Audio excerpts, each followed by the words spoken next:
Hello everyone, welcome to my channel. आज हम बात करने वाले हैं जो भी आप थंबनेल में देख रहे हैं इनसे संबंधित जो भी क्वेश्चंस आ रहे हैं, चाहे न्वाइस डीएलएड से हो, सुपर टेट से हो, शिक्षा में समायोजन से हो, अतिथि शिक्षक वर्ग 1, वर्ग 2, वर्ग 3 से हो, टेट पास वर्षवार नियुक्ति 72,825, वर्षवार जो 2011 से 2018 तक चरणबद्ध जो प्रक्रिया है उससे संबंधित अपडेट हो। जो भी कमेंट्स आ रहे हैं उन प्रश्नों के उत्तर देने की हम पूरी कोशिश यहाँ पर करने वाले हैं। साथ में ये भी बता दूं कि इससे संबंधित जो भी न्यूज़पेपर की कटिंग होगी या कोई अपडेट आएगी तो उसे मैं फेसबुक पेज पर भी शेयर कर दूंगी, जिसका लिंक डिस्क्रिप्शन में है। वहाँ विजिट करके आप पेज को लाइक फॉलो कर सकते हैं। आप चाहें तो अपना कमेंट्स वहाँ भी दे सकते हैं। आपके कमेंट्स वहाँ से भी लिए जाएंगे और उन प्रश्नों के उत्तर आपके दिए जाने की पूरी कोशिश की जाती है। बहुत सारे अभी तक वहाँ भी कमेंट्स आते हैं जिनका मैं यहाँ पर आंसर देती हूँ। और दूसरी बात, आज कुछ ऐसे भी कमेंट्स आए हैं जिनका आंसर देना ज़रूरी है। तो आइए जानते हैं, कुछ कमेंट्स को हमने लिया हुआ है। वीडियो के नीचे भी आप अपनी बातों को रख सकते हैं और चलते हैं सीधे अपडेट पर। वीडियो को लाइक ज़रूर करें। आपका एक लाइक हमें मोटिवेट करता है कि हम नेक्स्ट वीडियो को लेकर के आएँ।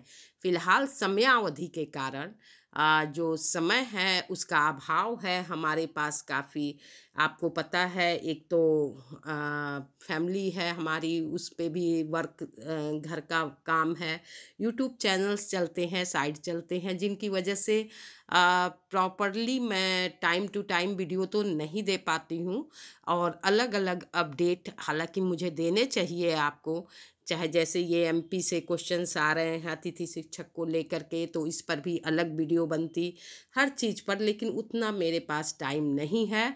मैं सभी को एक वीडियो के माध्यम से ही, जितने भी कमेंट्स मेरे पास आया करेंगे, एक वीडियो के माध्यम से मैं उन सारी चीज़ों को आपके सामने रखने की कोशिश करूँगी।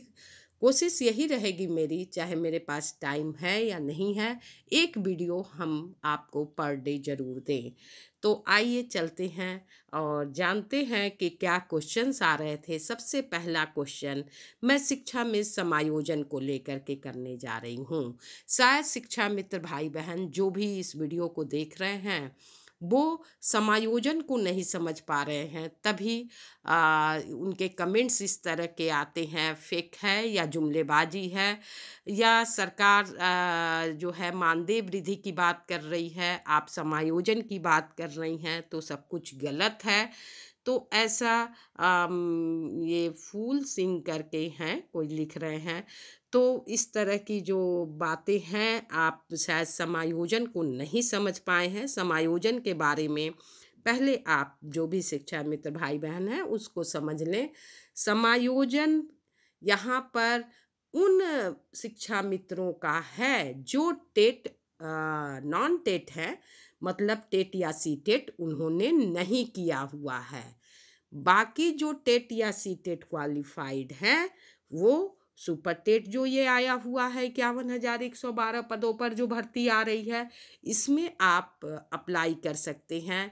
इसके बाद वर्षवार नियुक्ति में भी आपको मौका दिया जाएगा। लेकिन टेट और सी टेट पास जो ये शिक्षा मित्र नहीं है वो कहाँ जाएंगे, तो उनको समायोजित किया जाएगा। कैसे समायोजित किया जाएगा? प्री प्राइमरी में, बाल बाटिका में, जो नए प्री प्राइमरी में काफ़ी पदों की संख्या है, वहाँ भी करीब उत्तर प्रदेश में मैं बता दूं कि 3 लाख के करीब आपके तो ये नॉइस डीएलएड वाले हैं, 3 लाख कुछ समथिंग। और उसके बाद जो शिक्षा मित्र रहेंगे, जो नॉन टेट वाले हैं वो रहेंगे, तो उनको यहाँ पर समायोजित करने की योजना है। क्योंकि इस तरह की पहले से योजना चल रही थी और उसी के तहत ये नॉइस डीएलएड का कोर्स भी आया हुआ था, या जो लोग प्राइवेट वगैरह में पढ़ाते हैं उनके लिए भी था कि वो वहाँ पर ट्रेंड के रूप में टिके रहें। बाल वाटिका जो खुला हुआ है, उसकी जो योजना है सब कुछ नई शिक्षा नीति के अनुसार है, और उसमें टीचरों की ज़रूरत पड़ेगी, काफ़ी संख्या में ज़रूरत पड़ेगी, उसी में इनका समायोजन होगा।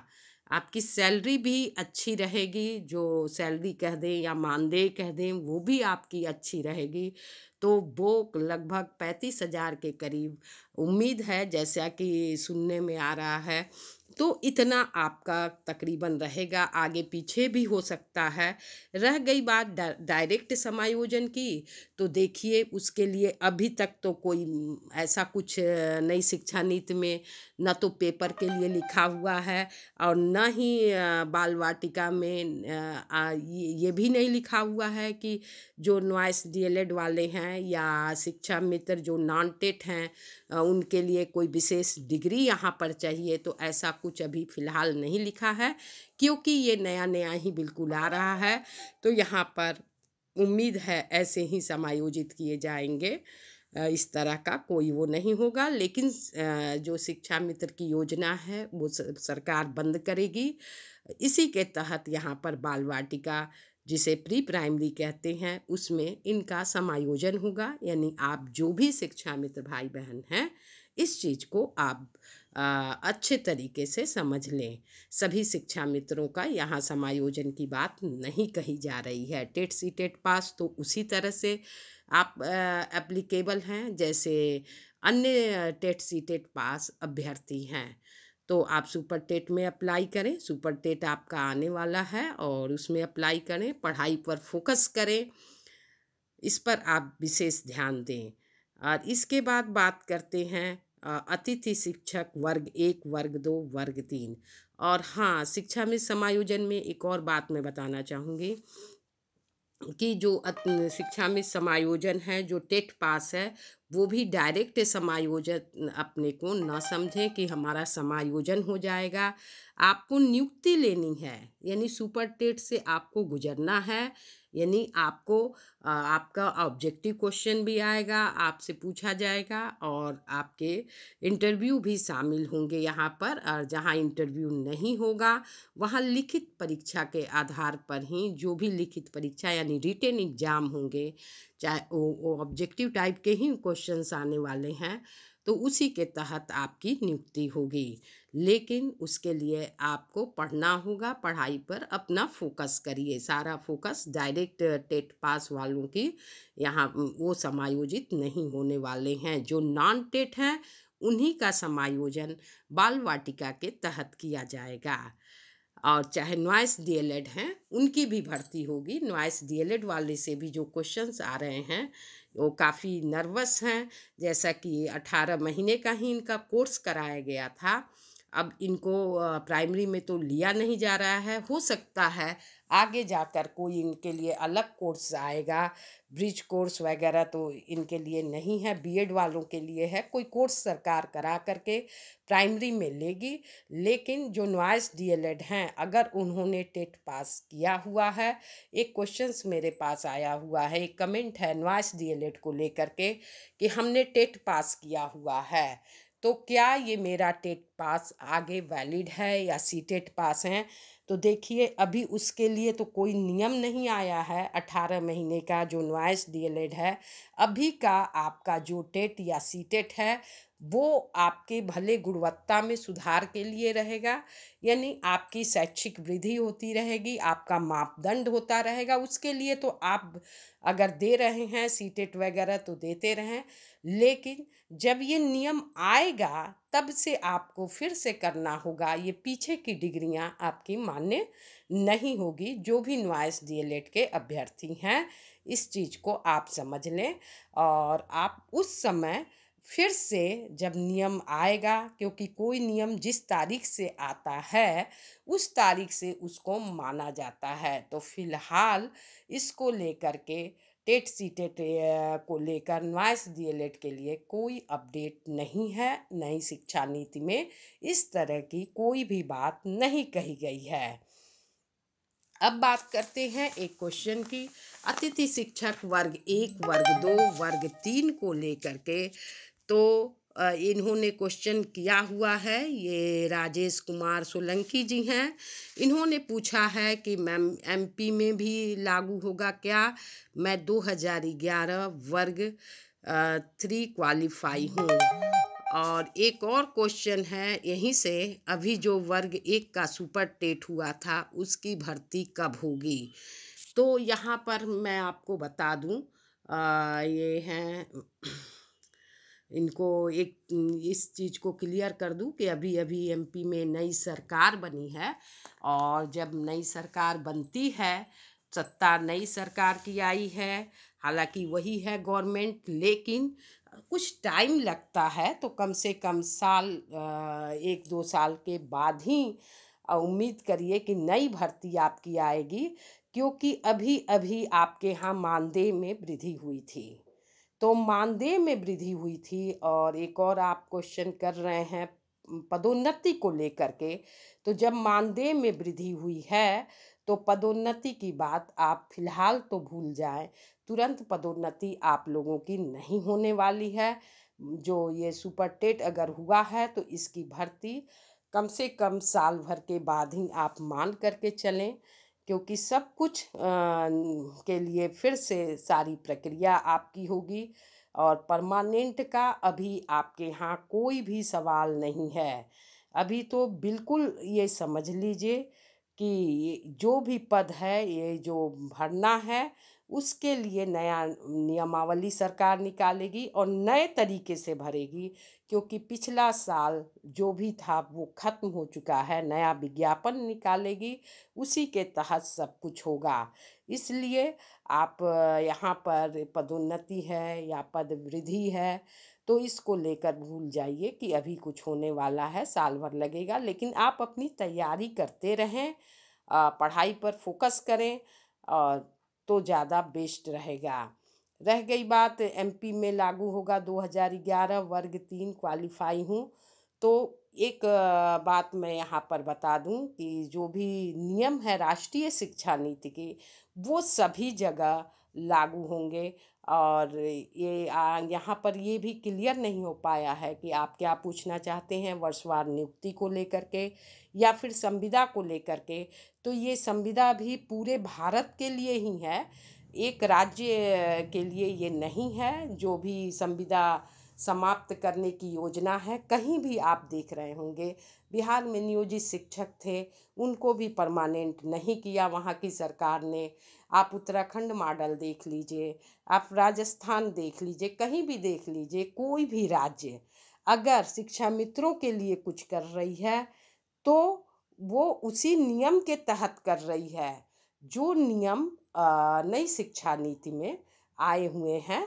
यानी टेट सी टेट पास, वहाँ के भी जो राज्य के स्टेट पास जो शिक्षा मित्र हैं, नियोजित शिक्षक हैं, उन्हीं को परमानेंट किया गया है। आप जाइए बिहार में देख लीजिए, काफ़ी समय से आंदोलन चल रहे थे लेकिन नहीं किया राज्य सरकार ने नियमित। डायरेक्ट नियमित किसी का नहीं हुआ है। जो टेट सी टेट या एस्टेट जो वहाँ पर है, उसको उन्होंने क्वालिफाई किया था, उन्हीं का हुआ है। और रह गई जो वर्षवार नियुक्ति की बात, इसके बारे में भी मैं क्लियर कर दूं कि वर्षवार नियुक्ति ये केंद्र की योजना है।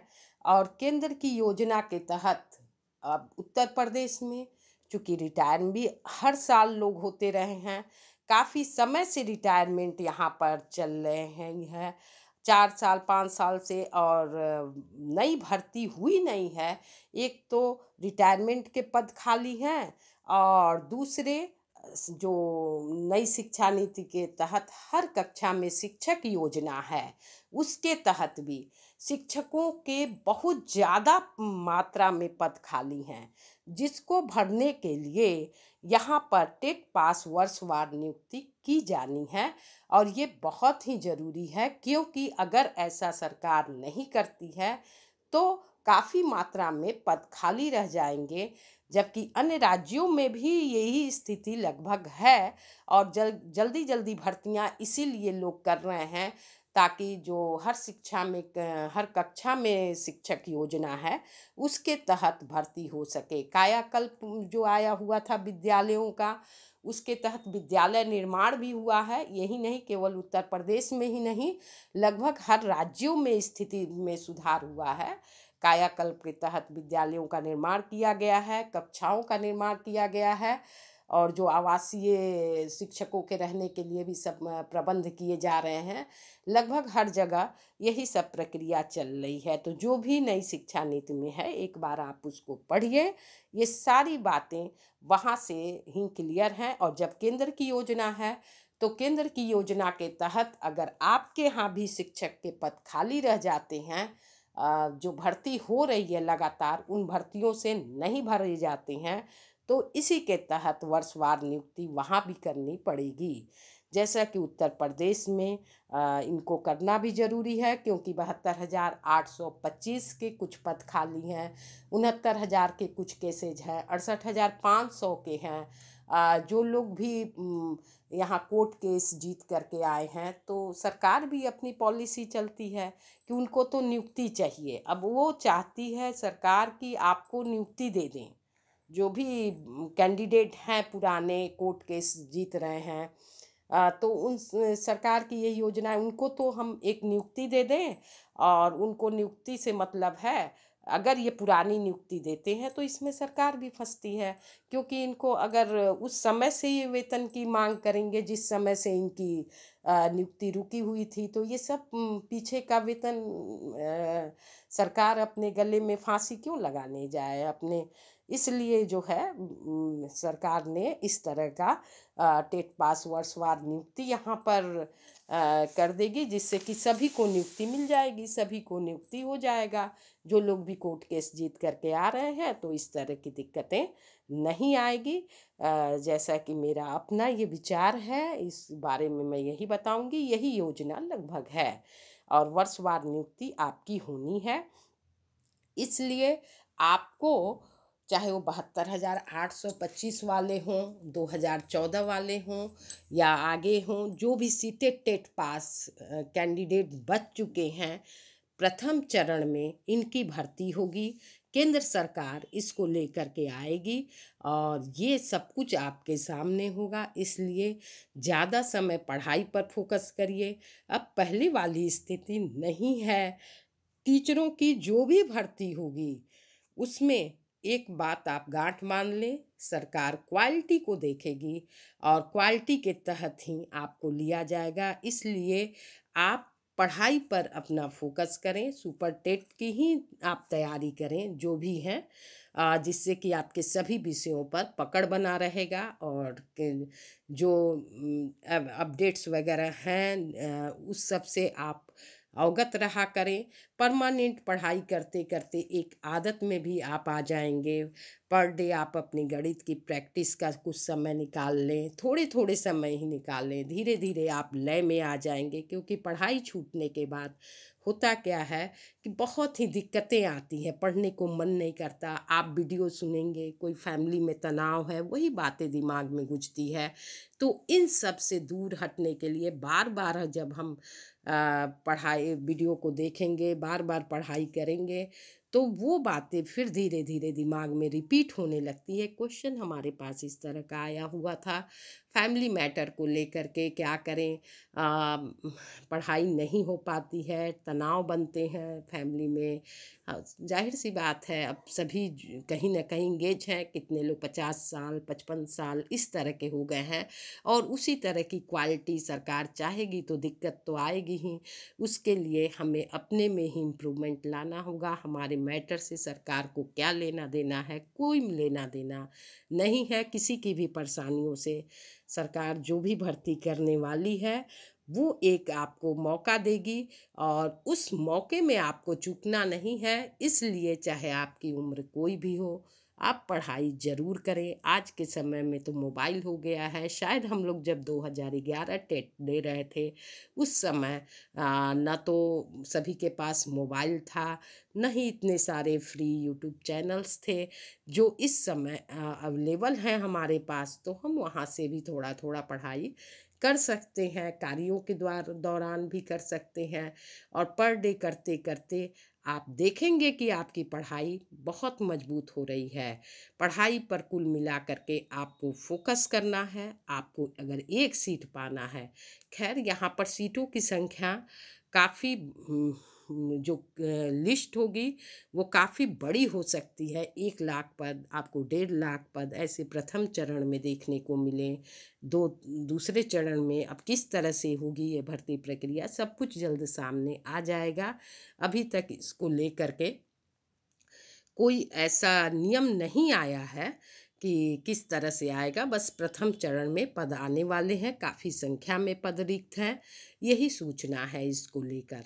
लेकिन पढ़ाई पर आप फोकस करते रहें। इंटरव्यू डेमो होना मस्ट है, इसलिए हमारी पढ़ाई ही हमारे काम आएगी। इस बात का आप विशेष रूप से ध्यान रखें।